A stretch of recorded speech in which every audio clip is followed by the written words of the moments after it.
بنیادی طور پر جو آپ کا سوال تھا اس میں آپ نے ایک بات کہی، واللہ عالم، مجھے اس حدیث کا علم نہیں ہے کہ یوتھ جو ہے قوم کا بیک بون ہوتا ہے، ریڑھ کی ہڈی ہے، واللہ عالم، مجھے اس حدیث کا علم نہیں ہے۔ آپ نے بیان کیا، تھوڑا چیک کر لینا چاہیے تھا۔ جہاں تک مسئلہ ہے یوتھ کا مسئلہ، تو بنیادی طور پر آج کا جو ماڈرن ٹیکنالوجی کا زمانہ ہے، اس ٹیکنالوجی کے خیر بھی ہیں اور شر بھی ہیں۔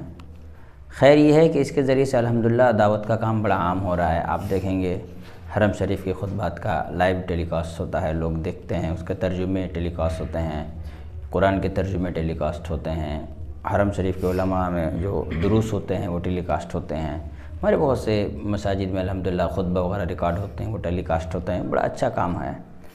لیکن بنیادی طور پر آپ اگر دیکھیں گے تو یہ جو ہم جس دور سے گزر رہے ہیں، یہ فیمنزم کی طرف جا رہے ہیں لوگ۔ سب کو مشہور ہونے کا شوق ہے کہ ہم کو مشہور ہونا ہے، ہمارے لائکس آنا چاہیے۔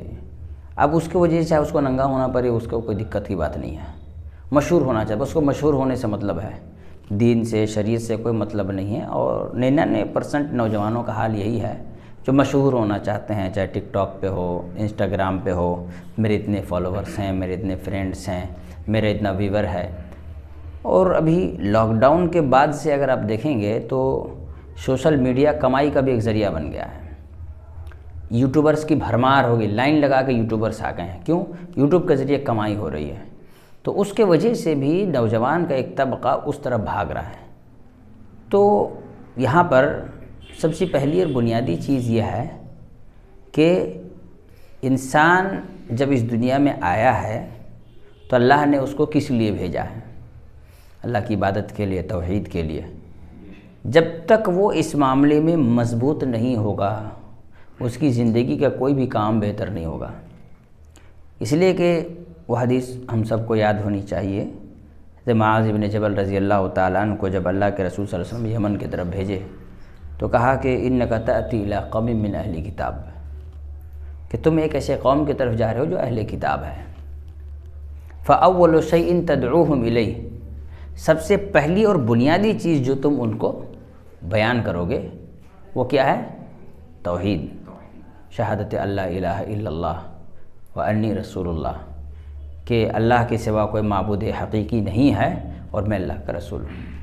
فَإِنْهُمْ أَطَاعُوا لِذَلِكَ، جب وہ اس بات کو مان لیں، اتباع کر لیں، تب تم ان کو بتاؤ کہ نماز فرض ہے۔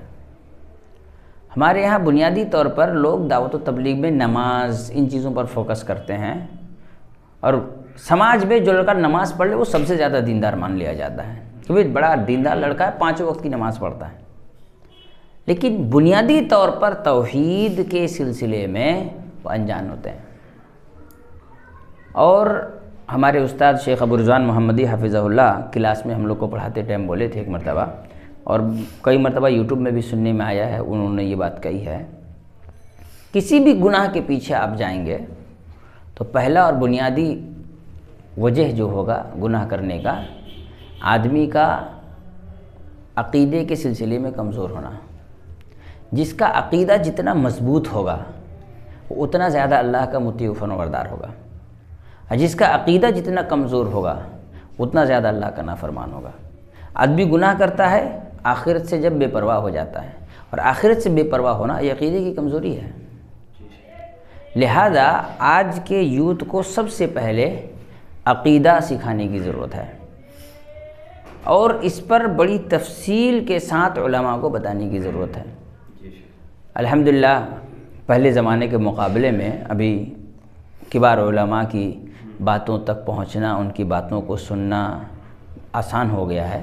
پہلے زمانے میں وسائل نہیں تھے، تو آپ آج بھی دیکھیں گے عربوں میں بڑے بڑے علماء وہ عقیدہ توحید پر درس دیتے ہیں۔ میں خود جانتا ہوں، شیخ محمد بن رمضان الحاجری حفظہ اللہ بنگلور آئے تھے 2012 میں، تو ان کو ایک مسجد ابو بکر میں اچانک پروگرام رکھ دیا گیا، ان کا کوئی پری پلان نہیں تھا، اچانک پروگرام رکھ دیا گیا، تو ہم لوگ دوڑے دوڑے پہنچے کہ شیخ کا درس ہو رہا ہے، جائیں۔ تو دیکھو ارکان ایمان پر درس دے رہے تھے، اور بڑی موٹی موٹی باتوں کو بڑی خوبصورتی کے ساتھ سمجھا رہے تھے۔ تو اب دیکھ لیں مدینہ کے جو مفتی ہیں شیخ صالح بن سعد السحیمی حفظہ اللہ، ان کے بہت سارے دروس ہیں جو عقیدے پر ہیں، بنیادی طور پر عقیدہ منہج سکھاتے ہیں۔ قرآن پر حدیث پر عمل کیا جائے اس طرح سے جس طرح صحابہ نے عمل کیا ہے، اس جذبے سے جس جذبے سے صحابہ اکرام نے عمل کیا ہے، وہ بتلاتے ہیں، وہ سکھاتے ہیں لوگوں کو۔ آج بھی حرم میں آپ دیکھیں گے خطبے کے لیے توحید کا موضوع سال میں کئی مرتبہ کئی تقریروں میں ان کا آ جاتا ہے۔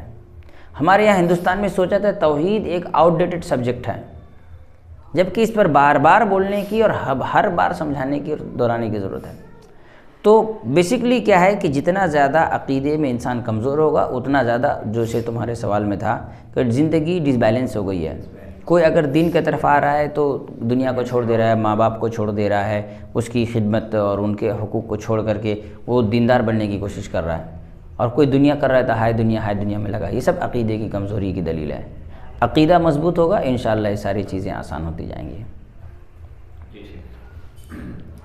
ایک اہم جیسے یہ تو ہماری بیلنسنگ کی بات ہے، اور ایک چیز ہے کہ اللہ تعالیٰ نے قرآن میں فرمایا وما خلقت الجن والانس الا لیعبدون، کہ اللہ تعالیٰ نے انسانوں اور جنوں کو صرف اس لیے خالص پیدا کیا کہ وہ اللہ کی عبادت کریں۔ تو اس آیت کے کانٹیکسٹ میں ہم کیا سمجھیں کہ اللہ تعالیٰ یعنی کہ عبادت، اور کیا ایک انسان دن بھر روزہ نماز یہ ساری ہی چیز کرے اس کا مقصد حیات ہو، یا دین اور دنیا جو ایک اہم موضوع ہے جس میں اکثر دیکھا جاتا ہے انسان اس کو بیلنسنگ آج کے دور میں ایک ماڈرن دور میں یہ فیمنزم کا وقت میں ایک اسکول لائف اسٹوڈنٹ ہے، کالج لائف اسٹوڈنٹ ہے، ایسا کرتے کرتے اس کو آہستہ آہستہ مطلب جو سوسائٹی اور یہ ساری چیز اس کو ایتھیسٹ یا پھر ڈس بلیور بنا دیتے ہیں۔ بڑا خوبصورت سوال ہے، اللہ جزا خیر دے۔ یہ سوال اس اعتبار سے خوبصورت ہے کہ اللہ تعالیٰ نے انسان کو خالص اپنی عبادت کے لیے پیدا کیا۔ ہمارے سماج سے ایک بڑا طبقہ یہ سمجھتی ہے کہ صرف روزہ نماز حج زکوٰۃ دعا استغفار یہی چیزیں عبادت ہیں، بلکہ ہر وہ حکم جو اللہ نے دیا ہے، ہر وہ بات جو رسول اللہ صلی اللہ علیہ وسلم نے بیان کی ہے، اس کو ماننا، تسلیم کرنا، اس پر عمل کرنا یہ عبادت ہے۔ میں آپ کو کئی مثال دے سکتا ہوں۔ مثال کے طور پر نماز روزہ حج زکوٰۃ یہ ساری چیزیں عبادت ہیں، لیکن کوئی آدمی اگر اپنے والدین کی خدمت اس مقصد سے کرتا ہے کہ وہ اللہ کو راضی کر لے تو کیا یہ ثواب کا کام نہیں ہے؟ اور ثواب کا کام ہے تو یہ عبادت ہے۔ کوئی مسلمان کسی مسلمان سے اچھے اخلاق کے ساتھ مل رہا ہے تو اس میں ثواب ہے، یہ اللہ رب العالمین کی عبادت ہے۔ کالج لائف کا معاملہ جو آپ بتا رہے ہیں یہ بھی ایک بڑا امپورٹنٹ اور بہت ہی سینسٹیو ایشو ہے۔ میں بہت سارے بچوں کو جانتا ہوں جو کالج میں الحمدللہ اپنے غیر مسلم دوستوں سے یا ایسے لوگوں سے جو ایتھیزم کے جانب جا رہے ہیں ان سے مل کر ان کے تبلیغ کا دعوت کا کام کرتے ہیں، الحمدللہ اصلاح کا کام ہوتا ہے۔ تو اللہ کی عبادت کا مطلب یہ نہیں کہ مسجد سے نہ نکلو، یہ رہبانیت ہے جو دنیا کو چھوڑ دے اور اس میں چلا جائے، بلکہ آپ کالج بھی جائیں اور وہاں بھی لوگوں کو دین کی باتیں بتائیں۔ آپ بحیثیت مومن ایک ایسے اخلاق اور کردار کے حامل بنیں کہ اسٹوڈنٹ ٹیچرز آپ سے متاثر ہوں کہ نہیں بھائی ایسا اخلاق والا بچہ ہونا چاہیے اور یہ مسلمان بچہ ہے، یہ بھی تبلیغ کا ایک حصہ ہے اور یہ بھی عبادت ہے۔ مثال کے طور پر ایک بچہ ہے ہمارے دوستوں میں سے ہی ہیں، وہ تاتی باغ کے ایریا سے ہے، وہ الحمدللہ جب دین کی طرف رغبت آئی اصلاح ہوئی تو کالج میں ایک لڑکا تھا جو ایتھیزم کی طرف تھا، وہ بہت ڈپریشن میں رہتا تھا۔ یہ دیکھتا تھا کہ جب بچے کھیلتے ہیں اس ٹائم یہ ٹینشن میں بیٹھا رہتا ہے۔ اس کے پاس گیا، اس کو سمجھایا، وہ کہہ رہا میں سوسائڈ اٹیمپٹ کرنا چاہتا ہوں، میں سوسائڈ کرنا چاہتا ہوں، دنیا میں بڑا پرابلم ہے، ایسا ہے ویسا ہے۔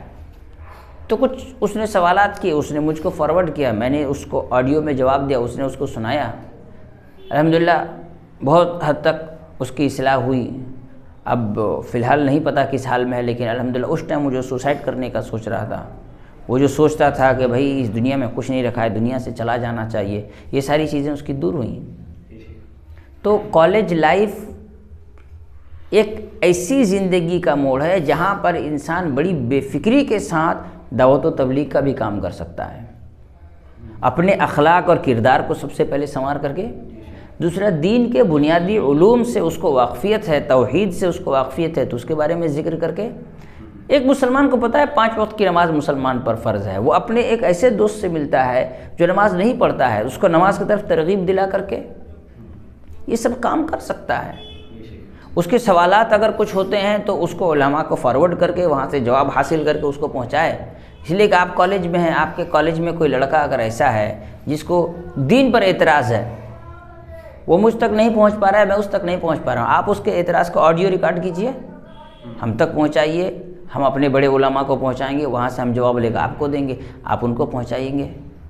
تو اس طرح سے کیا ہوگا کہ آپ ایک تبلیغ کا راستہ نکال سکتے ہیں، اور اس طرح سے بھی لوگوں کو دعوت دین کا کام کیا جا سکتا ہے۔ یہ بھی عبادت ہی ہے۔ ایمانداری کے ساتھ اللہ کو راضی کرنے کے لیے آدمی اگر کاروبار کرتا ہے تو اس میں ثواب ہے، یہ بھی عبادت ہے۔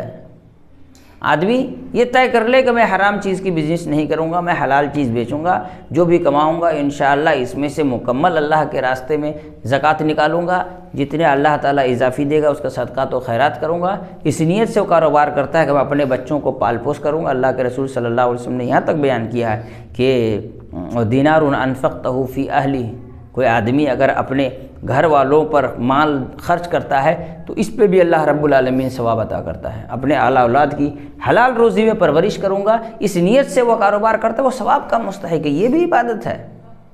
تو یہ سب سے پہلے کانسیپٹ صاف ہونا چاہیے کہ عبادت کرو کا مطلب یہ ہے کہ آدمی صرف روزہ نماز کرے۔ روزہ نماز عبادتوں میں سب سے اہم ہے، لیکن یہ ساری چیزیں بھی عبادت ہیں، اس کو سمجھنے کی ضرورت ہے۔ جس طرح سے آدمی اگر نماز چھوڑتا ہے تو گنہگار ہے، اسی طرح حرام روزی کماتا ہے تب بھی گنہگار ہے۔ جس طرح اللہ کو راضی اور خوش کرنے کے لیے نماز پڑھتا ہے تو اس کے لیے اجر و ثواب ہے، اسی طرح سے وہ اپنے آل اولاد کی صحیح تربیت کے لیے محنت کرتا ہے، پیسے کماتا ہے تاکہ حلال روزی کے ذریعے بچوں کی تربیت کرے، تو اس میں بھی ثواب ہے۔ تو انسان مومن کی پوری زندگی عبادت سے بھرا ہوا ہے، بس اسے سمجھنے کی ضرورت ہے۔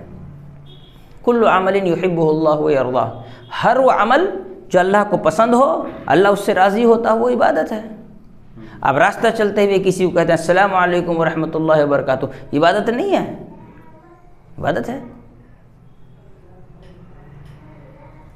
اور شیخ اس میں دیکھا جاتا ہے یہ جیسے آپ نے ماشاءاللہ جو باتیں بتائیں یہ واضح ہے اس موضوع کے اوپر میں، شیخ اس میں ایک اہم چیز آتا ہے کہ اکثریت طور پہ اگر دینی نظام یا پھر دینی ہمارے گھر کے اندر میں نہ ہو تو وہ بچے مطلب الگ ٹریک پہ چلے جاتے ہیں، آہستہ آہستہ مطلب اس دنیا کو دیکھتے ہوئے اور دنیا کو مطلب یہ سمجھتے ہو کہ دنیا لائف کی سکسیس ہی اصل سکسیس ہے، یہ سارے سوچ کے ہمارے سوسائٹی میں معاشرے میں ہمارے پیرنٹس ایون ہمارے خود کے بھی پیرنٹ وہ سمجھتے ہیں کہ دنیا کی ہی کامیابی اصل کامیابی ہے۔ پوائنٹ 1۔ سیکنڈ پوائنٹ یہ ہے کہ اگر ہمارا گھر کا یعنی کہ بیسکس پرنسپل ہی اسٹرانگ نہ ہو، ہمارا بیس ہی اسٹرانگ نہ ہو تو ہم کیسے اس لیول تک اس چیز کو عمل کریں گے؟ اللہ تعالیٰ کا فضل و کرم ہے کہ اللہ تعالیٰ نے ہم لوگوں کو ہدایت دیا۔ ہمارے جو فیملی بیک گراؤنڈس ہیں اکثریت طور پہ مطلب ایسا نہیں ہے، اہل حدیث نہیں ہے وہ، تو یہ کافی مشکل ہوتا ہے شیخ۔ اس پہ شیخ ایک میرا مطلب یہ چیز اہم چیز ہے کہ ایک آدمی اگر صحیح لوگوں کے کانٹیکٹ میں نہ رہے، اور سب سے بڑا اس کے جو دیکھیں تو وہ علماء کے ساتھ علماء کی صحبت ہے شیخ۔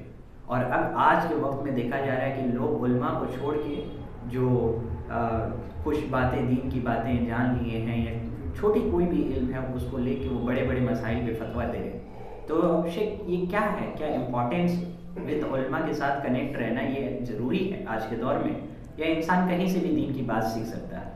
آپ نے کئی سوال کو ایک ساتھ جوڑ دیا ہے۔ اصل میں اس میں 2-3 چیزیں ہیں۔ پہلی چیز فیملی بیک گراؤنڈ ہے۔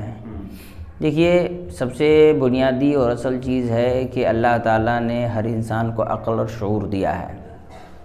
آدمی دنیا کے ہر معاملے میں اپنے فیملی والوں کو کاپی نہیں کرتا ہے۔ جیسے ڈریس پہنتا ہے تو بولتا ہے ابا آپ تو آؤٹ ڈیٹڈ ڈریس پہنتے ہیں، ہم یہ نہیں پہنیں گے، ہم تو زمانے کے حساب سے فیشنیبل ڈریس پہنیں گے، ہے نا۔ اسی طرح ہمارے ماں باپ جو بولی بولتے تھے، بھاشا یا لینگویج یوز کرتے تھے، وہ آج آپ نہیں یوز کرتے ہیں، آپ اس میں ماڈرنائزیشن کے طرف جا رہے ہیں۔ اسی طرح سے آپ کا ابا جو گاڑی یوز کرتے تھے آپ نہیں یوز کرنا چاہتے، آپ ماڈرن چیز کی طرف جا رہے ہیں۔ آپ کے ابا اگر کی پیڈ موبائل یوز کر رہے تھے آپ اسمارٹ موبائل یوز کر رہے ہیں۔ آپ ہر چیزیں ماڈرنائزیشن کے تحت، آپ دنیا کی ہر چیز میں تو ماں باپ کو کاپی نہیں کرتے ہیں، لیکن یہ دین کے ساتھ ظلم کیوں کہ آپ ماں باپ ہی کو کاپی کرنے کی بات کر رہے ہیں۔ اللہ تعالیٰ نے جب تک آپ کو عقل و شعور نہیں دیا تب تک آپ مجبور ہیں. جب اللہ نے آپ کو عقل و شعور دیا ہے، یہ آپ کی ذمہ داری ہے کہ آپ یہ سوچیں کہ اللہ نے مجھے پیدا کیا ہے تو کیا میں اس چیز کو فلفل کر رہا ہوں کہ نہیں کر رہا ہوں. اگر کسی کا فیملی بیک گراؤنڈ خراب بھی ہے تو ہم یہ تو بھی کہہ سکتے ہیں نا کہ غیر مسلم کا بھی تو فیملی کا بیک گراؤنڈ خراب ہے، لیکن اس کی جس طرح سے ذمہ داری ہے کہ اس چیز کو سمجھنے کی کوشش کرے کہ اللہ نے مجھے کیوں پیدا کیا ہے اور کیا میں اس راستے پر جا رہا ہوں جس راستے پر اللہ تعالیٰ مجھے کیا کہتے ہیں چلنے کا حکم دیا ہے، یا میں اس کو الٹا جا رہا ہوں. اسی طرح جس کے فیملی بیک گراؤنڈ خراب ہے، کوئی بدعتی گھر سے ہے، مشرکانہ عمل اس کے گھر میں ہوتا ہے، تو اس کی بھی ذمہ داری ہے. دیکھیے قرآن مجید میں اللہ تعالیٰ نے کیا کہا ہے سورہ ملک کے اندر کہ جب جہنمی جہنم کی طرف جائیں گے تو سألہم خزنتها، جہنم کے فرشتے ان سے پوچھیں گے الم یأتکم نذیر، کیا تم کو کوئی ڈرانے والا نہیں آیا تھا؟ وہ کہے گا کہ بلا قد جاءنا نذیر، ہاں کیوں نہیں، ڈرانے والا تو آیا تھا.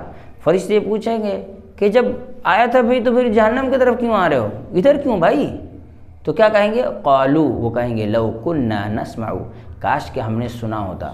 کہ اللہ اکبر کی آواز کان میں پڑ جانے کے بعد کسی بھی مسلمان کو معلوم ہے کہ نماز کے لیے مسجد جانا چاہیے، اور جب مسجد جائے گا تو ظاہر سی بات ہے عالم سے وہ پوچھے گا کہ میں نماز پڑھ رہا ہوں، یا جو آپ نماز پڑھا رہے ہیں اس کا طریقہ صحیح سنت سے ثابت ہے کہ نہیں ہے.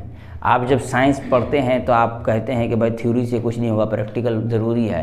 بنا پریکٹیکل کے بنا صرف تھیوری اگر پڑھائیں گے تو آپ سمجھ لیجیے کیمسٹری پڑھ رہے ہیں یا آپ کوئی اگر فزکس پڑھ رہے ہیں تو آپ کو سائنس لیب لے جا کے دکھایا جاتا ہے.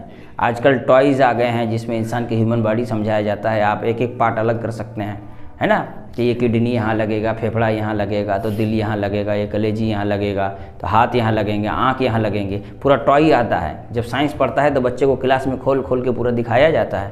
ٹھیک ہے، پہلے تو ہیومن باڈی کو کاٹا جاتا تھا، اب تو خیر ٹوائز آ گئے ہیں، آرٹیفیشل چیزیں آ گئے ہیں، اس کے ذریعے سے انسان کو پڑھایا جاتا ہے. ہر چیز میں اتنی تحقیق ہے تو پھر اسلام کے بارے میں انسان کے اندر کیوں یہ جذبہ نہیں پیدا ہوتا کہ وہ جاننے کی کوشش کرے کہ واقعی جو مولانا ہم کو دین بتا رہے ہیں صحیح بتا بھی رہے ہیں کہ غلط بتا رہے ہیں. کیوں نہیں پوچھتے ہیں کہ بھئی آپ مولانا آپ نے جو بتایا قرآن میں ہے کہ حدیث میں ہے. اور اس میں آپ لوگوں کی ذمہ داری بڑھ جاتی ہے کہ آپ کے فیملی میں بیک گراؤنڈ میں جو بھی ہے، آپ اسکول میں کالج میں محلہ میں کوئی لڑکا ایسا دیکھتے ہیں کہ فیملی بیک گراؤنڈ خراب ہے، آپ تو اس تک پہنچنے کی کوشش کریں، اس کو بلائیں اپنے مسجد میں. آپ بحث جھگڑا نہ کریں، لائیں مسجد کے امام سے ملائیں، ان کو بولیں کہ بھئی ان کو کچھ نصیحت کیجئے. اگر وہ مسجد نہیں آ رہا ہے تو کبھی چائے کے دکان پہ مولانا کے ساتھ بٹھا دیجئے، اس سے بات کروا لیجئے، کبھی بائک پہ چلتے ہوئے ساتھ میں بٹھا کے بات کروا لیجئے، کبھی سبزی مارکیٹ میں بلا کر کے وہاں پہ بڑے مولانا سے سلام کلام کر لیجئے کہ ٹھیک ہے ان سے ملیں گے، ان کا کچھ سوال آپ سے ہے. تو کیوریوسٹی پیدا کیجئے اس کے اندر کہ وہ پوچھنے کا شوق پیدا ہو، اس کے اندر دین جاننے کا کیوریوسٹی پیدا کرنے کے لیے آپ کوشش کیجئے. تو یہ ساری چیزیں ہوتی ہیں. اب جہاں تک میں نے پہلے سوال کے جواب میں کہ فیمنزم فیمس ہونا، آج ماں باپ کے سامنے فیمنزم بھی ہے اور ان کی آخر کیا کہتے ہیں اپنی زندگی کے سلسلے میں ایک فکر ہے کہ بڑا ہو کے کیا کھائے گا، فکر ہے. تو ان کو یہ سمجھنا چاہیے کہ جو باپ ماں کے پیٹ میں روزی دیا ہے وہی بڑا ہونے کے بعد بھی کھانا کھلائے گا. اگر مثال کے طور پر باپ مر جائیں تو بچے کی پرورش کا کیا ہوگا؟ بہرحال وہ تو پھر اللہ کے حوالے ہے. تو زندہ میں کیوں اس کو اللہ کے حوالے نہیں کر رہے ہیں کہ اللہ رب العالمین روزی کھلانے والا ہے.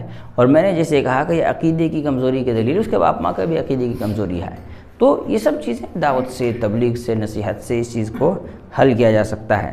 دوسرا سوال جو تھا کہ کچھ لوگ جو 4 کتاب پڑھ کر کے اسٹیج لگا کر کے کیمرہ لے کر بیٹھ جا رہے ہیں نصیحت کرنے کے لیے اور مولانا لوگ کو للکار رہے ہیں. جیسے ہمارے بہت سارے لوگ ہیں ان کے پیچھے بھاگ بھی رہے ہیں، چاہے ڈاکٹر اسرار ہوں، انجینئر مرزا ہوں، ڈاکٹر ذاکر نائک ہوں، ایڈوکیٹ فیض سید ہوں. میں نام اس لیے لے رہا ہوں کہ امام البانی رحمۃ اللہ علیہ کے بارے میں بتاتے ہیں. ہمارے شیخ ابو رضوان محمدی بتا رہے تھے مرتبہ کہ امام البانی رحمۃ اللہ علیہ فرماتے ہیں کہ جہاں پر اشاروں سے بات نہ بنے وہاں نام لینا ضروری ہے.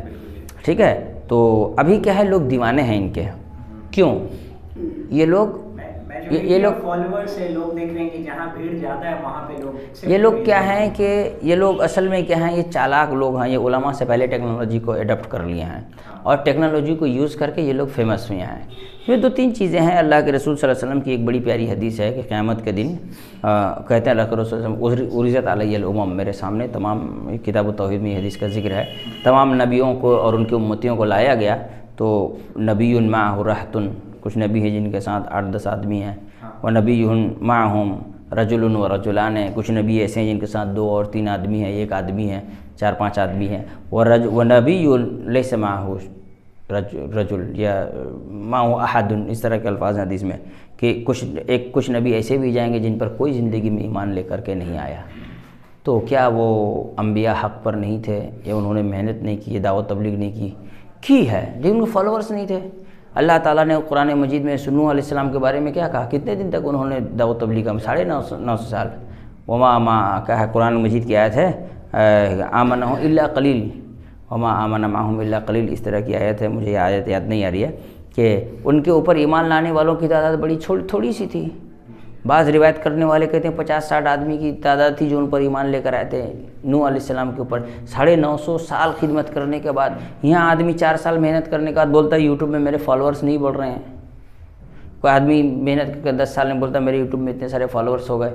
بھائی اگر انجینئر مرزا کے یوٹیوب میں فالوورس کی تعداد زیادہ ہونا حق کی دلیل ہے، تو دھروب راٹھی اور رویش کمار تو اس سے زیادہ حق پر ہو گیا، کیونکہ ان کے فالوورس زیادہ ہیں۔ ہمارے پردھان منتری آدرنیہ مودی جی کے کیا کہتے ہیں ٹویٹر پر اس سے زیادہ فالوورس ہیں، وہ زیادہ حق پر ہو گئے ہیں، ہے نا۔ ابھی انجینئر مرزا تقریر کرنے کھڑا ہو جائے اور بل گیٹس آ کے اسپیچ دینے کھڑا ہو جائے، کس کے پیچھے لوگ زیادہ بھاگیں گے؟ اڈانی امبانی اسپیچ دینے کھڑا ہو جائے، کتنے لوگ سنیں گے؟ اور یہ لوگ تو یہ چیزیں حق کی دلیل نہیں ہیں۔ اللہ تعالیٰ نے ابراہیم علیہ السلام کے بارے میں کہا ان ابراہیم کان امۃ واحدہ، اکیلے تھے، تنہا تھے، توحید پر قائم تھے، وہ حق پر تھے، ہے نا۔ اور وہ اکیلے تھے، ان کے اوپر اس وقت جس وقت ابراہیم علیہ السلام دنیا میں تھے ان پر ایمان لانے والوں کی تعداد کتنی تھی، ان کو فالو کرنے والوں کی تعداد کتنی تھی؟ اگر اسی چیز کو حق کا معیار مان لیا جائے تو ابراہیم علیہ السلام پھر تو حق پر نہیں تھے۔ لیکن اللہ رب العالمین نے مومنوں کو اس بات کا حکم دیا کہ تمام نبیوں پر ایمان لاؤ، اور آج دنیا کا ہر مسلمان ابراہیم علیہ السلام پر ایمان رکھتا ہے۔ اور یہ آج نہ ہوئے، اس زمانے میں تو نہیں تھے۔ ابراہیم علیہ السلام جس وقت کھڑے تھے دعوت تبلیغ کے لیے، اس وقت کتنے لوگ ان پر ایمان لانے والے لوگ تھے۔ اگر فالوورس کی بنیاد پر ہی دیکھا جائے حق اور باطل، تو اللہ نے قرآن مجید میں کیا کہا؟ قلیل ما تذکرون، بہت کم نصیحت حاصل کرتے ہو، قلیل ما تشکرون، بہت کم نصیحت حاصل کرتے ہو، ہے نا۔ یہ کیا کہا تھا فرعون نے موسیٰ علیہ السلام سے؟ تم لوگ چند مٹھی بھر آدمی، شرذمۃ قلیلون ہی تو کہا تھا قرآن مجید میں، اللہ نے اس کا ذکر کیا ہے کہ تم لوگ تو بڑے مٹھی بھر آدمی ہو، تمہاری کیا اوقات ہے ہمارے سامنے۔ تو کثرت کبھی بھی، میں نے اس سے پہلے ایک مرتبہ تانتی باغ میں خطبے میں یہ بات کہا تھا کہ قلت اور کثرت یہ پالیٹکس میں دکھی جاتی ہے، قلت اور کثرت پالیٹکس میں دکھی جاتی ہے۔ یہ دین کے معاملے میں قلت اور کثرت کا کوئی معنی نہیں رکھتے ہیں، ٹھیک ہے۔ قلت کثرت کوئی معنی نہیں رکھتا ہے، اصل ہے کہ دلیل کس کے ساتھ ہے، پہلی بات۔ دوسری بات یہ ہے کہ جو بردرز کا معاملہ ہے یہ بہت بڑا فتنہ ہے، اور یہ اتنا خطرناک فتنہ ہے کہ سمجھ لو، ہو سکتا ہے کہ بعض علماء اس بات سے ایگری نہ کریں، لیکن میں سمجھتا ہوں دجال کے فتنے سے بڑا فتنہ ہے۔ بردرز کا فتنہ دجال کے فتنے سے بھی بڑا فتنہ ہے نا۔ اس لیے کہ دجال کا فتنہ تو اس دور تک ہے جب تک دجال رہے گا، دجال ہے نا۔ ابھی بہت سارے لوگ ہیں جو دجال کا انکار کرتے ہیں، وہ بھی گمراہی کے شکار ہیں، لیکن کیا کہتے ہیں، اتنے تیزی سے دجال کا فتنہ نہیں پھیلا، یا نہیں پھیلے گا جتنی تیزی سے بردرز کا فتنہ پھیلا ہوا ہے۔ لوگ اس کو غلط وے میں لے لیں گے تو پھر الگ بات ہے، لیکن میں یہ مانتا ہوں کہ بردرز کا فتنہ دجال کے بھی فتنے سے بڑا فتنہ ہے، اور میرے پاس اس کی دلیل ہے۔ کیا ہے؟ اللہ کے رسول صلی اللہ علیہ وسلم نے فرمایا کہ دجال سے بھی زیادہ خطرناک کوئی فتنہ اگر ہے تو وہ کیا ہے؟ ریاکاری ہے۔ بردرز کا سارا جھنڈ ریاکاری میں ہے۔ میں جھنڈ کہہ رہا ہوں، جھنڈ جانوروں کا ہوتا ہے، لیکن میں نے یہاں بھی جھنڈ کا لفظ استعمال کیا ہے۔ یہ پوری ٹولی، پورا جھنڈ کس میں؟ ریاکاری میں ہے۔ جہاں کثرت دیکھی جاتی ہے، جہاں بھیڑ دیکھی، جہاں فالوورز دیکھے جاتے ہیں، وہ ریاکاری ہی تو ہے، اور کیا ہے؟ وہ ریاکاری ہی ہے۔ اب دو بات، پہلی بات، سنن دارمی کے مقدمے میں امام دارمی رحمۃ اللہ علیہ ایک حدیث نقل کیے ہیں کہ حضرت عبداللہ بن مسعود رضی اللہ عنہ کے گھر میں لوگ بھیڑ لگا کے آئے ہوئے تھے، تے میں ایک صحابی غالباً ابو موسیٰ اشعری رضی اللہ تعالیٰ عنہ، یا کوئی دوسرے صحابی ہو سکتے ہیں، غالباً ابو موسیٰ اشعری رضی اللہ عنہ وہ ہیں، وہ آتے ہیں اور کہتے ہیں اما خرجہ ابو عبد الرحمن، کہ ابو عبد الرحمن حضرت عبداللہ بن مسعود ان کی کنیت تھی، وہ ابھی گھر سے نہیں نکلے، کہاں نہیں نکلے ہیں۔ جب نکلے تو انہوں نے کہا کہ میں نے ایک بڑی اجنبی چیز مسجد میں دیکھی ہے۔ کہا کہ کیا؟ کہا چل کے دیکھیے۔ لوگ دائرہ بنا کے سرکل بنا کے بیٹھے ہوئے ہیں، ایک ہاتھوں میں کنکر ہے، ایک آدمی کہتا ہے کہ کہو سبحان اللہ 100 بار، تو سب سبحان اللہ کہہ رہے ہیں، پھر کہتے ہیں کہو الحمدللہ 100 بار کہہ رہے ہیں، پھر کہتے ہیں لا الہ الا اللہ کہو 100 بار، اللہ اکبر کہو 100 بار۔ تو حضرت عبداللہ بن مسعود رضی اللہ عنہ نے اس صحابی سے کہا کہ آپ نے ان سے کیا کہا؟ تو انہوں نے کہا میں نے کچھ نہیں کہا، انتظار رأی کا، میں آپ کے فتوے کا انتظار کر رہا ہوں۔ ایک صحابی ایک عمل دیکھنے کے بعد اپنے سے بڑے صحابی کے رائے اور فتوے کا انتظار کر رہے ہیں، تو اس سے معلوم یہ ہوا جب بھی کوئی مسئلہ ہو اپنے سے بڑے عالم سے پوچھ کر کے اس کو حل کیا جائے، نہ کہ خود بھی مفتی بنا جائے۔ اب برادرز لوگ خود مفتی بنے ہوئے ہیں، پہلا سوال۔ دوسرا، قرآن مجید میں موسیٰ علیہ السلام کا ذکر ہے۔ موسیٰ علیہ السلام جب پہاڑ پر چلے گئے تھے تو اپنے بھائی حضرت ہارون علیہ السلام کو اپنی نیابت میں چھوڑ کے گئے تھے کہ تم دیکھ بھال کرنا۔ جب شرک کا فتنہ شروع ہوا، سامری والا گائے والا واقعہ، تو حضرت ہارون علیہ السلام نے لوگوں کو سمجھایا، لیکن کسی بھی قسم کی شدت اختیار کرنے سے اجتناب کیا۔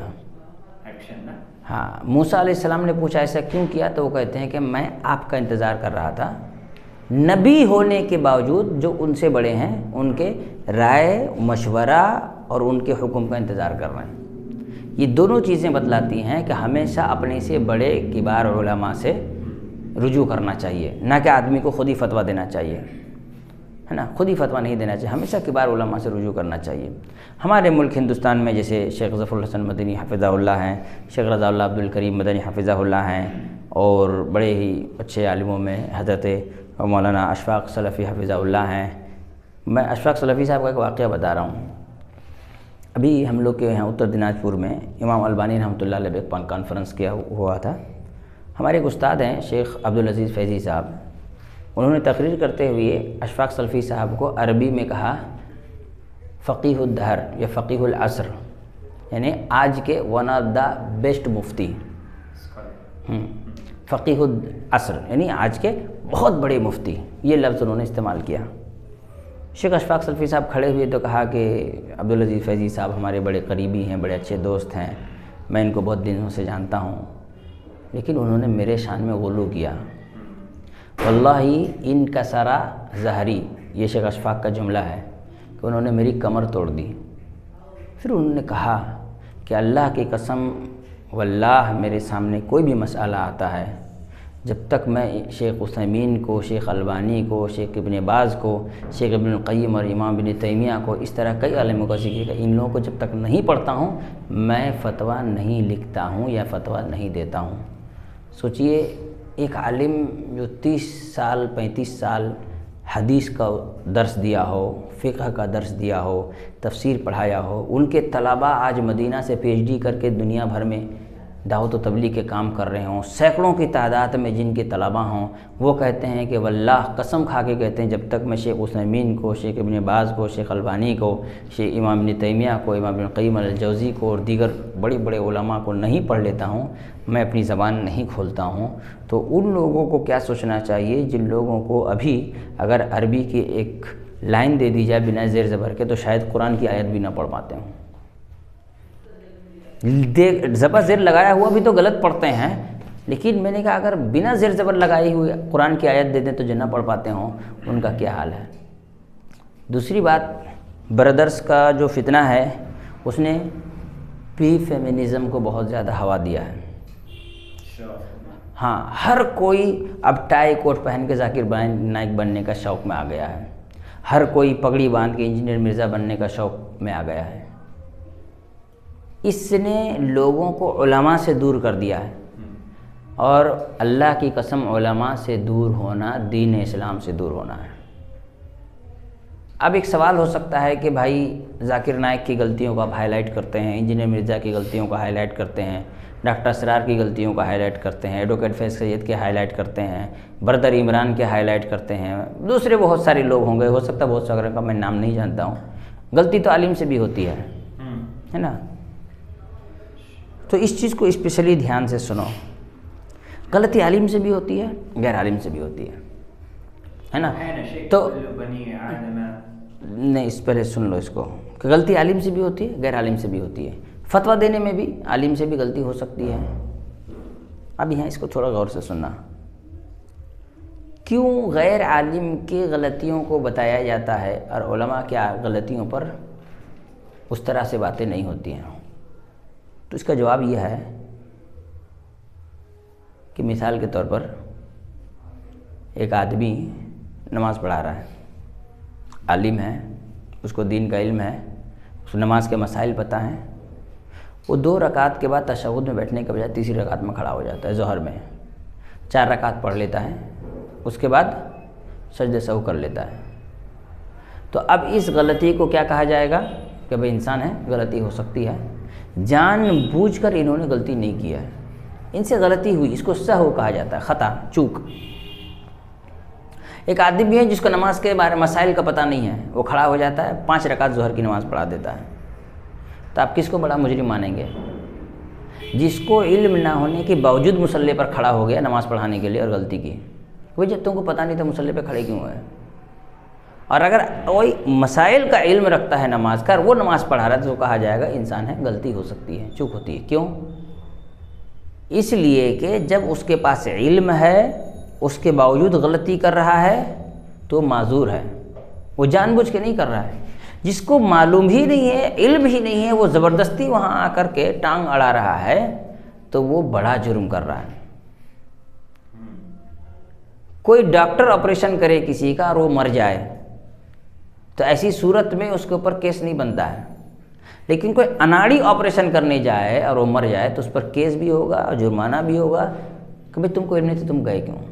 ویسے ہی اللہ کے رسول صلی اللہ علیہ وسلم نے فرمایا کہ اگر کوئی حاکم اجتہاد کرے اور صحیح فیصلہ کرے اس کے لیے ڈبل اجر ہے، اور کوئی حاکم اجتہاد کرے اس سے غلطی ہو تو اس کے لیے 1 نیکی ہے. تو عالم سے غلطی ہونے کے باوجود اللہ اس کو اجر دیتا ہے، کیونکہ عالم جان بوجھ کر غلطی نہیں کرتا، اس کی پوری کوشش ہوتی ہے کہ ہم صحیح بات لوگوں تک پہنچائیں. اور ہمارے یہاں آپ علماء کو دیکھیں گے ہر بات میں کہتے ہیں ھذا ما عندی واللہ اعلم بالصواب. میں نے جو بات بتایا یہ حرف آخر مت سمجھو، میں نے اپنے علم کی بنیاد پر اس بات کو بیان کیا ہے. صحیح بات کا علم اللہ کے پاس ہے، ٹھیک ہے. لیکن جو غیر عالم ہوتا ہے، ایک تو اس کے پاس علم نہیں ہے، تحقیق نہیں ہے، 4 حدیثوں کو ملا کر کے مسئلہ نکالنے کا صلاحیت نہیں ہے، پھر بھی وہ بیٹھ جاتا ہے. اس کے بعد کیا کرتا ہے؟ غلطی کرتا ہے، پھر وہ اپنی غلطی کو ڈیفینڈ کرتا ہے، اپنی غلطی کو ڈیفینڈ کرتا ہے، وہ اڑ جاتا ہے. تو بات ہے جب آپ کو علم نہیں تھا آپ آئے کیوں اس، اور اگر آپ کو کرنا ہی تھا کام تو علم حاصل کیوں نہیں کیا. تیسری بات اس سلسلے میں یہ یاد رکھیں، آپ نے ذاکر نائک کے بہت سارے سوال کا جواب سنا ہوگا، آخر میں کبھی واللہ عالم کہتے نہیں سنا ہوگا. وہ کیا کہتے ہیں؟ وہ انگریزی میں ہوپ آنسرس دی کوسچن یہ کہتے ہیں. یہ ہے کہ میں امید کرتا ہوں آپ کا جواب مل گیا ہوگا. یہ کبھی نہیں کہتے ہیں کہ ھذا ما عندی واللہ اعلم بالصواب. بس سمجھ میں آ گئی نا.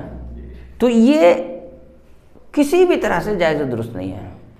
ایک بات اس میں اور بھی یاد رکھیں کہ اللہ تعالیٰ نے کسی مجتہد کی خطا پر اجر و ثواب کہا ہے، غیر مجتہد کی خطا پر اجر و ثواب نہیں کہا اللہ کے رسول صلی اللہ علیہ وسلم نے. کہ جس کو علم نہ ہو وہ اجتہاد کرے، وہ غلطی کرے تو ثواب ہے، اور اگر صحیح کام کرے تو اس کے لیے ڈبل ثواب ہے. یہاں پہ یہ بھی سمجھنے کی چیز ہے کہ ابھی مثال کے طور پر جیسے انجینئر مرزا کو لے لیتے ہیں، یہ کیا کہتے ہیں آج کے دور کا بڑے دجالوں میں سے ایک ہے.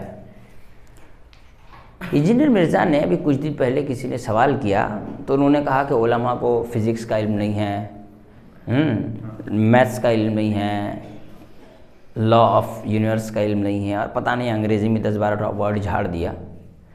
ان کا ٹارگیٹ ہے اسکول کالج کے بچوں کو یہ سمجھانے کا کہ میں بہت بڑا سمجھدار ہوں، دیکھو میں نے کیا کہتے ہیں نیوٹن کے بھی لا پڑھ لیے ہیں، میں نے پائتھاگورس کے بھی لا پڑھ لیے ہیں، میں نے لا آف ایولیوشن بھی پڑھا ہے نا، ترقی یہ کیا کہتے ہیں قانون ارتقاء بھی پڑھ لیا ہے نا، لا آف گریویٹی بھی پڑھ لی ہے. اور کہا کہ ہمارے علماء کو اس کا علم نہیں ہے، اس کے وجہ سے جو لوگ الحاد کے یا ایتھیزم کے پاس جا رہے ہیں اس کا علماء کے پاس جواب نہیں ہے. میں جواب دیتا ہوں، ٹھیک ہے؟ تو میں ایک بات بتانا چاہتا ہوں کہ اس طرح کے جتنے بھی لاز کی بات کی جاتی ہے، ان لاز کی ویلو قرآن اور حدیث کے مقابلے میں زیرو ہے۔ یہ بات اچھے سے یاد رکھو۔ دین کیا ہے؟ شیخ ابن باز رحمۃ اللہ علیہ کہتے ہیں دین کیا ہے جانتے ہو؟ اللہ رب العالمین کی خالص عبادت کرنا، جن چیزوں کی اللہ نے اس کے رسول نے خبر دی ہے اس پر ایمان لانا، حلال کو حلال اور حرام کو حرام سمجھنا، یہ دین ہے۔ ہم اگر کسی انسان کو سود سے اس لیے روکتے ہیں کہ سود کے ذریعے سے ہم کیلکولیشن کے ذریعے یہ بتا دیں کہ سود کا نقصان ہے، اس کے مقابلے میں ایک آدمی یہ کہے کہ سود اس لیے نہیں کھانا چاہیے کیونکہ اللہ نے قرآن میں اس کو حرام قرار دیا ہے، تو اہمیت کس بات کی ہے؟ قرآن کے نصوص کی۔ جیسے مثال کے طور پر انجینئر مرزا نے کچھ دن پہلے ایک ویڈیو میں کہا، جو میں ویڈیو تم کو بھیجا تھا، اگر ڈاؤن لوڈ کر کے رکھو اس کو، اس میں کیا کہا کہ انجینئر مرزا نے ایک سوال اٹھایا کہ لوگ یہ کہتے ہیں نا کہ بھائی کہ اللہ کو کس نے پیدا کیا، یہ لوگ سوچتے ہیں اور اس کا جواب علماء نہیں دے سکتے، میں دے سکتا ہوں۔ ہم یہ کہتے ہیں اس سلسلے میں کہ انسان کی سوچ پر اللہ رب العالمین نے پابندی لگا دی ہے کہ اس سوال کے بعد تم آگے سوچنے کا حق نہیں رکھتے ہو۔ اگر تمہارے ذہن میں ایسا آتا ہے تو تم یہ کہو، جیسے حدیث میں اللہ کے رسول صلی اللہ علیہ وسلم نے فرمایا کہ یہ اگر آ جائے تو تم استغفار کرو، کلمہ پڑھو، ہے نا؟ انسان کو گدھوں کے طرح مکمل چھوٹ نہیں دے دی ہے، جس کو اردو میں کہا جاتا ہے شتر بے مہار، کہ جس کا ذہن اور اس کا کوئی کنٹرول نہ ہو، جو چاہے سوچ لے۔ نہیں، آپ مسلمان ہیں تو آپ کے اوپر پابندی ہے کہ آپ یہ چیز نہ سوچیں، اگر ذہن میں آتا ہے تو اس کو زبان تک نہ لائیں۔ اگر ہر چیز کا سائنس کے ذریعے جواب دیا جائے نا تو پھر اسلام کا ویلو ختم ہو جائے گا۔ مثال کے طور پر معجزہ جو ہیں، میریکلز، جو معجزات ہیں، ہے نا؟ جو معجزات ہیں، معجزہ تب ہے جو وہ ناممکن چیز ممکن ہو۔ اگر سائنس کے ذریعے آپ پاسبل بتا دیے تو پھر وہ ناممکن نہیں رہا۔ معجزہ، عاجز کرنے والی چیز، یہ معجزہ کیسے کہتے ہیں؟ معجزہ، عاجز کرنے والی چیز، جو سائنٹیفکلی پروف نہ کیا جا سکتا ہو، وہی معجزہ ہے۔ مثال کے طور پر اللہ کے رسول صلی اللہ علیہ وسلم کی 2 انگلیوں کے بیچ سے پانی نکل رہا تھا۔ اب سائنٹیفکلی پروف کیجئے کہ انگلیوں کے بیچ سے پانی نکل سکتا ہے، خون نکلے گا بھائی، کاٹو تو۔ اور کوئی کیمیکل ڈال کے خون سے پانی کو الگ کرنے کا اب تک کوئی تھیوری نہیں آیا ہے۔ تو یہی معجزہ ہے۔ سائنٹیفکلی جس چیز کو کیا جانا پاسبل اور معجزہ کیسے ہوا؟ وہ تو کوئی بھی کر لے گا پھر بعد میں۔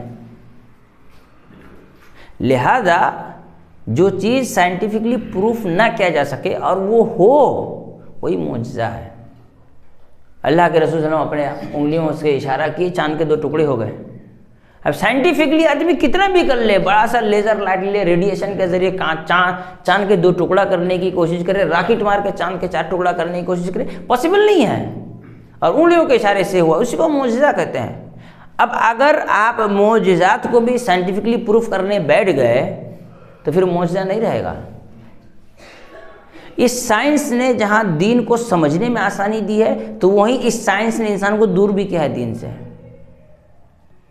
مثال کے طور پر سورج اور چاند کا گرہن، پہلے زمانے میں سورج چاند گرہن لگنے سے آدمی ڈر جاتا تھا، یہ کیا ہو رہا ہے، اللہ کی طرف رجوع کرتا تھا۔ اب وہ پڑھ لیا ہے سائنس میں کہ زمین اور سورج کے بیچ میں چاند آ جاتا ہے تو سورج گرہن لگ جاتا ہے، اور چاند اور سورج کے بیچ میں زمین آ جاتا ہے تو چاند کو گرہن لگ جاتا ہے، تو آدمی کو خوف ہی ہونا بند ہو گیا، جبکہ ان دونوں چیزوں کو بیچ میں لانے والی ذات اللہ کی ہے، یہ بھول گیا انسان۔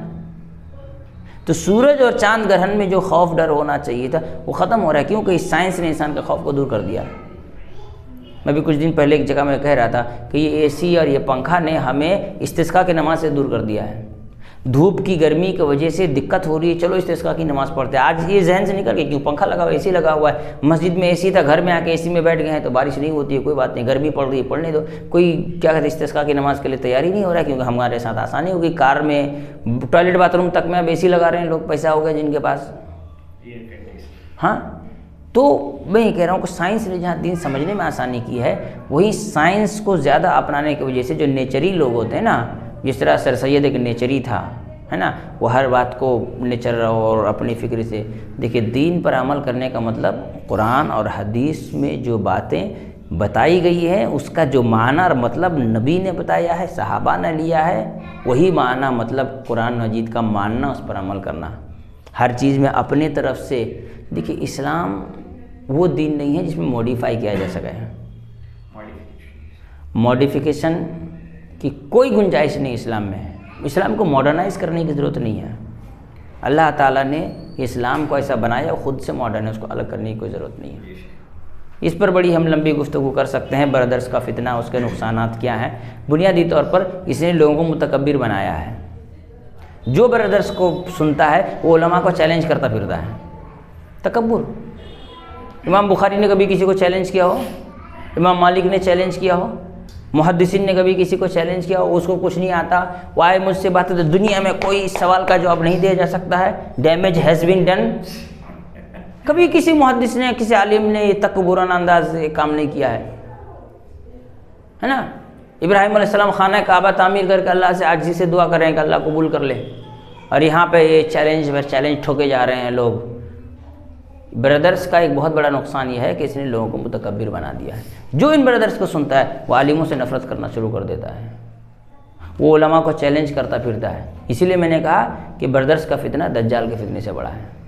اللہ تعالیٰ ہم تمام کی حفاظت فرمائے. شیخ اس کے کانٹیکسٹ میں ایک سوال یہ تھا شیخ کہ اگر بعض کوئی ایسے یوتھ ہیں اور لوگ اس پہ عمومی طور پہ کہتے ہیں کہ دین کا کام کرنا ہے، لوگوں کے پاس میں اگر صلاحیت ہے تو وہ کیوں نہیں کر سکتا؟ کس قرآن اور حدیث میں منع؟ ہاں تو میں نے جیسے بھی کہا کہ صحابہ کا منہج کیا ہے. ایگزیکٹ وہی ہے صحابہ کا منہج کیا ہے؟ اپنے بڑے کا طرف رجوع کرو. ٹھیک ہے. حتیٰ کہ آپ دیکھیں گے حضرت ابو بکر بھی بعض صحابہ کی طرف رجوع کرتے تھے. علم نہیں ہونے پر وہ رجوع کرتے تھے بعض صحابہ کی طرف.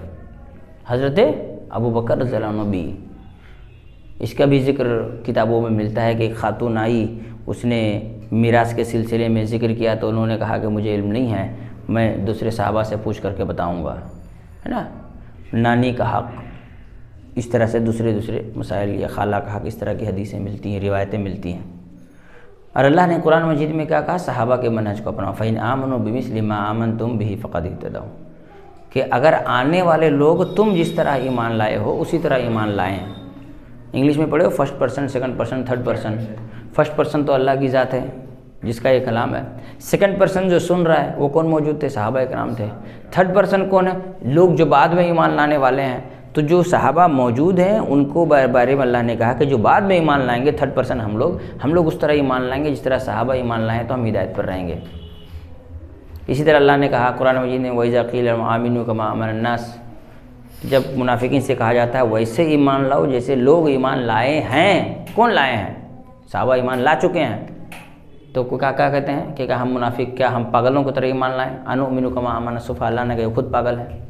تو جو صحابہ کے منہج کو نہیں مانتے ہیں اس کو قرآن نے پاگل کہا، گمراہ کہا. تو صحابہ کا منہج تو یہی ہے کہ اپنے سے بڑے کی طرف رجوع کیا جائے، پہلی بات. دوسری بات، اگر کسی کے پاس علم ہو تو وہ کیوں نہ پہنچائے. اچھا بہت سارے لوگوں کو میں دیکھتے ایک حدیث بیان کرتے ہیں بلغوا عنی ولو آیا، لوگوں تک پہنچاؤ بھلے تمہیں ایک بات کا، ایک آیت کا علم ہو. بھئی آیت کو پہنچانا اور آیت کو ایکسپلین کرنا دونوں میں آسمان زمین کا فرق ہوتا ہے. آپ کو پتہ ہے کہ 5 وقت کی نماز فرض ہے، آپ دنیا کو بتا رہے ہیں کہ جی 5 وقت کی نماز فرض ہے، یہ پہنچانا ہوا. اب آپ نماز کا طریقہ بھی ساتھ میں سکھانا شروع کر دیے ہیں تو پہنچانا نہیں ہوا، ایکسپلین بھی کرنا ہوا. اس لیے کہ اللہ کے رسول صلی اللہ علیہ وسلم نے فرمایا رب مبلغ فلیبلغ الشاہد الغائب، جو حاضر ہے وہ بعد کے لوگوں تک پہنچا دے. تو پہنچانا رب مبلغ افقہ من سامعین، کبھی کبھی جو ہوتا ہے تھرڈ پرسن جو ہوتا ہے سیکنڈ پرسن زیادہ سمجھدار بھی ہو سکتا ہے، اس لیے پہنچانا جائز ہے. اچھا دوسری بات ہے، آپ کو اگر دین کا کام کرنا ہے تو کسی نے نہیں روکا، سیکھ تو لو۔ کس نے منع کیا ہے؟ انجینئر مرزا کو کس نے منع کیا ہے کہ وہ علماء کے پاس جائے؟ بڑے بڑے علماء ان کے ملک میں پروفیسر عبداللہ ناصر رحمانی ہیں اور ارشاد الحق اثری ہیں اور دوسرے علماء ہیں، ان کے پاس جائیں، ان سے علم حاصل کریں اور پھر صحابہ کے منہج میں لوگوں کو دین تک پہنچائیں۔ ہمارے یہاں اتنی بڑی مثال شیخ ابو زید ضمیر حفظہ اللہ کی ہیں، وہ بھی تو کسی مدرسے سے فارغ نہیں ہے، شوق ہوا تو انہوں نے علم حاصل کی، باقاعدہ علماء کے پاس جا کر علم حاصل کی، اور آج بھی وہ بڑے بڑے علماء ہی کے حوالے سے باتیں کر رہے ہیں اور لوگ سنتے ہیں، اور بڑے بڑے مدرسوں میں ان کو بلایا جاتا ہے۔ جامعہ سلفیہ میں میرے علم میں تو 2-3 بار ہو چکا ہے، ان کا دروس ہو چکے ہیں، وہاں کے طلبہ اور اساتذہ ان کو سنتے ہیں۔ تو علم ہو تو آپ پہنچائیے، لیکن سوال ہے علم ہے کہ نہیں ہے؟ آپ کے پاس علم نہیں ہے، آپ دعویٰ کر رہے ہیں میرے پاس علم ہے۔ کون سا علم ہے آپ کے پاس؟ سیلف اسٹڈی والا۔ سیلف اسٹڈی علم نہیں ہے۔ اللہ کے رسول صلی اللہ علیہ وسلم نے کیا کہا؟ انما العلم من التعلم، غالباً اسی طرح کی روایت ہے کہ علم استاد سے سیکھا جاتا ہے، تعلم سے آتا ہے۔ سیلف اسٹڈی کے ذریعے سے اگر سب کچھ ہو جاتا تو اللہ قرآن نازل کرتا، نبی کو کیوں بھیجتا؟ اور اللہ کے رسول صلی اللہ علیہ وسلم کی ایک حدیث ہے باقاعدہ کہ کسی کو قرآن سیکھنا ہو تو فلاں صحابی سے سیکھو، سب سے زیادہ حلال و حرام کا علم فلاں صحابی کو ہے نا، سب سے زیادہ میراث کا علم فلاں کو ہے۔ اسپیشلائزیشن یہ نبی کے زمانے سے چلا آ رہا ہے، جس کو قرآن سیکھنا ہے فلاں سیکھو، کیا اس کا مطلب دوسرے کے پاس علم نہیں تھا؟ قرآن کا تھا، لیکن اللہ کے رسول نے ان کو سرٹیفکیشن دی کہ تم سکھاؤ لوگوں کو، کیونکہ میں تمہیں گواہی دے رہا ہوں کہ تم لوگوں کو سکھا پاؤ گے، گواہی۔ اسی طرح سے سب سے زیادہ حلال حرام کا علم فلاں صحابی کو ہے، مطلب اس کو حلال حرام جاننا ہے، ان سے ملے، وہ اسپیشلسٹ ہیں اس کے۔ نبی نے ان کو سرٹیفکیٹ دیا، اپنے زبانی طور پر سرٹیفکیشن ہوا کہ ان سے تم حلال حرام پوچھو۔ وہ مجھے حدیث کے وہ الفاظ یاد نہیں آ رہے ہیں، لیکن ایک صحابی کے بارے میں اللہ کے رسول نے فرمایا سب سے زیادہ میراث کا علم ان کے پاس ہے، تو مطلب میراث کے بارے میں ان سے پوچھو۔ نبی نے ان کو سرٹیفکیٹ دی، سرٹیفکیشن ہے۔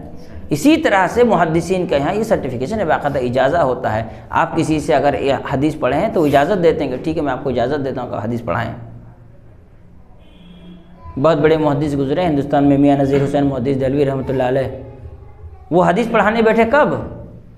جب ان کے استاد شیخ عبد القادر محدث رحمہ اللہ جو تھے، یہ ہاں عبد القادر جن کا نام ہے، نہیں شیخ اسحاق محدث دہلوی رحمۃ اللہ علیہ، شیخ اسحاق محدث دہلوی رحمۃ اللہ علیہ نے ان سے کہا کہ تم میرے جگہ میں حدیث پڑھاؤ، تو وہ حدیث پڑھانا شروع کیے۔ اساتذہ طلباء کو اجازت دیتے ہیں پرکھ کر کے، امتحان لے کر کے۔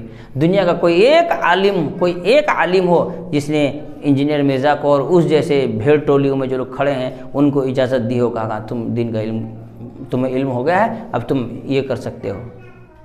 سیلف اسٹڈی کر کے کوئی لائر نہیں بن سکتا ہے، کوئی انجینئر بن نہیں سکتا ہے، کوئی ڈاکٹر نہیں بن سکتا ہے۔ سیلف اسٹڈی کے ذریعے آدمی عالم بن جائے گا۔ سیلف اسٹڈی کے ذریعے جب عالم بنتا ہے تو کیا خرابی ہوتی جانتے ہیں؟ وہ صحیح چیز کو غلط اور غلط چیز کو صحیح کہتا ہے۔ جیسے ایڈوکیٹ فیض نے کہا مکروہ وہ حرام ہے جس میں کراہت بھی ہے، مکروہ حرام سے بڑا گناہ ہے، جبکہ مکروہ حرام سے چھوٹا ہے۔ مکروہ عمل تو ناپسندیدہ ہے لیکن اس میں اللہ نے گناہ نہیں رکھا، لیکن حرام میں گناہ ہے۔ اس نے کہا مکروہ حرام سے بڑا ہوتا ہے۔ بڑی باریکی ہوتی ہے، عربی زبان سے جو آدمی ناواقف ہو اس کو دعوت تبلیغ کام ہی نہیں کرنا چاہیے، اس لیے کہ ٹرانسلیشن میں غلطی ہو سکتی ہے۔ جو زبان سے واقف ہوگا اس لفظ کا بھی صحیح معنی جانتا ہوگا، لفظ کا تو صحیح علم ہونا چاہیے۔ تو دین کی حفاظت کے لیے پہلی اور بنیادی شرط یہ ہے کہ دین علماء سے لیا جائے، نہ کہ ہر کسی سے دین سیکھا جائے۔ اور سوال یہ ہے نا کہ کہاں منع ہے کہ کسی سے علم نہ لو، ہے نا؟ تو اس بارے میں سن لو، کسی بھی انسان کے بات کو صحیح ماننے کے لیے شریعت نے گواہی کی شرط رکھی ہے کہ نہیں؟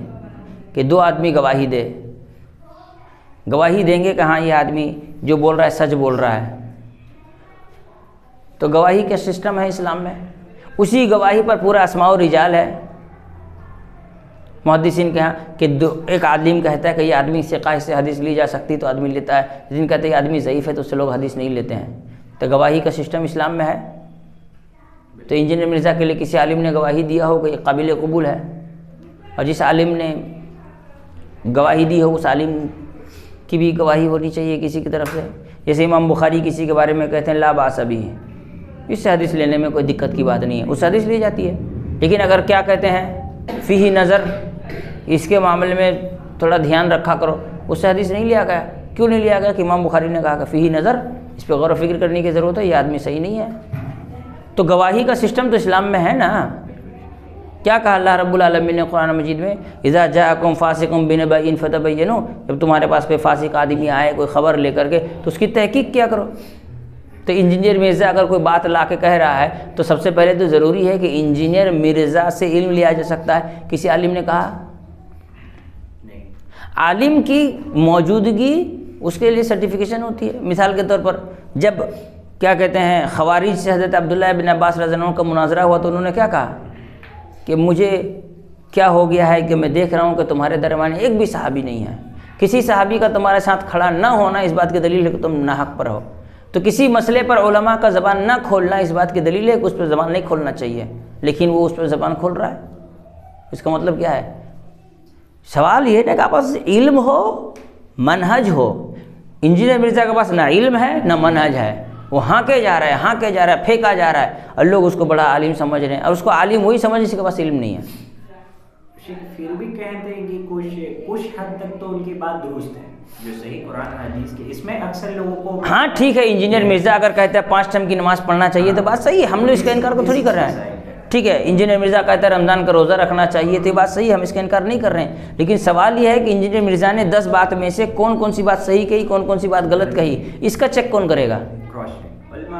علماء کریں گے یا عوام کرے گی؟ عوام اگر ان کو ایسے بے تحاشا سنتی رہے گی تو غلطی تو کری جائے گی نا.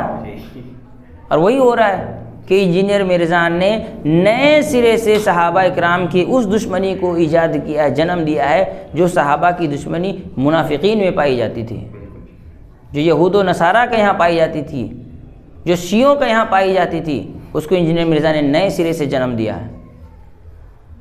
جس مسئلے پر علماء زبان کھولنے سے اجتناب کرتے ہیں وہاں دھڑلے سے بولتا ہے. کسی فلاسفر نے ایک بڑی خوبصورت بات کہی تھی، کسی نے کہا، مجھے یاد نہیں لیکن بہت بڑے فلاسفر تھے، انہوں نے کہا کہ عقل مند جس جگہ پیر رکھنے سے ڈرتا ہے پاگل وہاں دوڑتا ہے. تو وہی حال ہے کہ جس مسئلے پر علماء زبان بند کر لیتے ہیں انجینئر مرزا اس پر بول کر کے چھاتی پیٹتا ہے کہ میں نے بہت بڑا کام کر لیا. وہی حال طاہر القادری کا ہے پاکستان کے. اس نے ابھی کتاب لکھی ہے حضرت حسین اور یزید کے معاملے میں، اور کہا کہ 1500 سال سے جس ٹاپک پر کسی نے کتاب نہیں لکھی میں نے لکھ لیا. اس کا مطلب 1500 سال سے جس ٹاپک کو ویلیو نہیں دی محدثین نے اس کو وہ ویلیو دے رہا ہے آج کے ڈیٹ میں. تو محدثین پاگل تھے جس نے اس کو ویلیو نہیں دیا. ہر چیز کی حفاظت ضروری ہے، دین کی حفاظت ضروری نہیں ہے کہ ہم کسی سے بھی دین لے لیں. علم ضروری ہے، اور علم جس سے لے رہے ہیں وہ آدمی کتنا قابل اعتماد ہے اس کے لیے سرٹیفکیشن کی ضرورت ہے. جس طرح اللہ کے رسول نے سرٹیفکیٹ دیا کہ ان سے قرآن سیکھو، ان سے حلال و حرام سیکھو. دنیا کے کسی بھی عالم نے یہ نہیں کہا کہ انجینئر مرزا سے علم ہو. وہ خود ساختہ ایک نئی دنیا بنا رہا ہے. اور ظاہر سی بات ہے اصل میں آج کیا ہے کہ تھوڑا سا انگریزی بولنا، تھوڑا نیوٹن کے لاز کا ذکر کر دینا، لا آف ایولیوشن بیان کر دینا، یہ ساری باتیں بیان کر دینا نوجوانوں کو بھاتا ہے کہ ماشاءاللہ دیکھو کتنا اچھا علم ہے، میتھمیٹکس کتنے لا پسند ہے. تو پھر ٹھیک ہے اگر ایسا ہی ہے تو آدمی پھر کیا کہتے ہیں ابھیجیت بنرجی سے علم لینا شروع کر دے، کیونکہ وہ اکنامی میں نوبل پرائز پا چکا ہے. ابھیشیک بنرجی ہے کہ ابھیجیت بنرجی جو بنگال کے ہیں. ہاں اسی طرح سے ایک اور بنگال کے تھے جو اکنامی میں نوبل پرائز پا چکے ہیں، وہ جو ہندوستان کے تھے، ان کو بھی تو ان سے زکوٰۃ کا علم لیں کیونکہ ان کو نوبل پرائز ملا ہے اکنامی کے سلسلے میں، ہے نا. تو پھر آدمی کیا کہتے ہیں پھر تو ویلیو تو انہیں کی ہو گئی.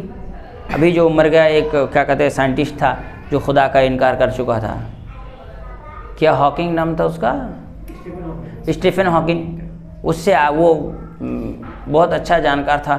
پھر لوگ اس سے بھی علم لینا شروع کرتے کیونکہ اس کو بھی لاز کا علم ہے. پھر لوگ اے پی جے عبد الکلام سے بھی علم لینا ہے کہ راکٹ سائنس کا علم ہے، تو اسی سے پتہ کریں رمضان کا روزہ کب رکھنا ہے نہیں رکھنا ہے. یہ کوئی بات نہیں ہوئی نا بھائی. تو لا آف ایولیوشن کا جاننا، گریویٹی کا لا کا جاننا، پائتھاگورس کو پڑھ لینا، کارل مارکس، لینن اور ماؤ زیتون کو پڑھ لینا، ہٹلر کے بارے میں جو نالج ہونا، ٹھیک ہے آپ کو ہسٹری کا نالج ہے، سائنس کا نالج ہے، آپ مسلمان بچوں کو سائنس کا ہسٹری کا ٹیوشن دیجیے نا بھائی. ہم آپ سے ہسٹری اور سائنس کے ٹیوشن کے لیے بچوں کو کہیں گے کہ جائیے جا کے ان سے سیکھیے ٹوائلٹ کا نل کیسے ٹھیک کیا جاتا ہے نا. انجینئر ہے نا، اس کو ہی سب کو نالج ہوگا. ہم لوگ کہیں گے کہ بھائی باقاعدہ انجینئر مرزا کو کام دے، اپنے بلڈنگ میں کنسٹرکشن کا کام ہو رہا ہے اس کو کام دے، بیچارہ آئے آ کر کے کیا کہتے ہیں گٹر جام ہو جا رہا ہے، کیوں ہو رہا ہے؟ تو اچھی چیز ہے، صفائی ستھرائی آدھا ایمان ہے، سماج گندہ نہیں ہونا چاہیے، سب کا علم ہے، وہ سب کام دے، وال پیپر کا کام دے، پٹی کا کام دے، الیکٹریسٹی کا کام دے، جس چیز کا وہ انجینئر ہے بھائی وہ کام دے اس کو. پلمبر کا کام دے. ہاں اسپیسیفک ہے نا. ہم لوگ کے یہاں لوگ الٹے ہو گئے ہیں. کوئی پنڈت قرآن کی 2 آیت سن لے تو لوگ اس کو واہ واہ کہتے ہیں، کوئی مولوی 4 شلوک پڑھ لے تو لوگ اس کے واہ واہ کہتے ہیں. مولوی سے سائنس پڑھنا چاہتے ہیں اور سائنٹسٹ سے قرآن پڑھنا چاہتے ہیں. یہ بڑی پاگل پن ہے، یہ سرپھرے لوگوں کی کا کوئی علاج ہم کو نظر نہیں آ رہا ہے.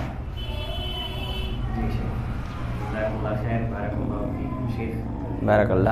آپ لوگوں کے ساتھ آپ لوگوں کا یہ پہلا براڈ کاسٹ ہے، انشاءاللہ آگے بھی کام آئے گا.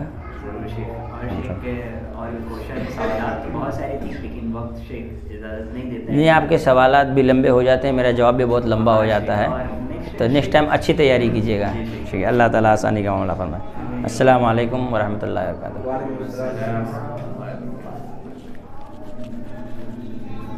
تھوڑا زیادہ لیکچر سیشن نہیں ہو گیا، بیٹھے ہوئے تھے. نہیں تمہارا سوال بھی لمبا لمبا ہو رہا تھا نا، سوال کو بھی دیکھو گے. نہیں وہ جو ہم نے وہ تو آپ کو کرنا چاہیے تھا. ہاں یہ تو صرف پوڈکاسٹ میں کیا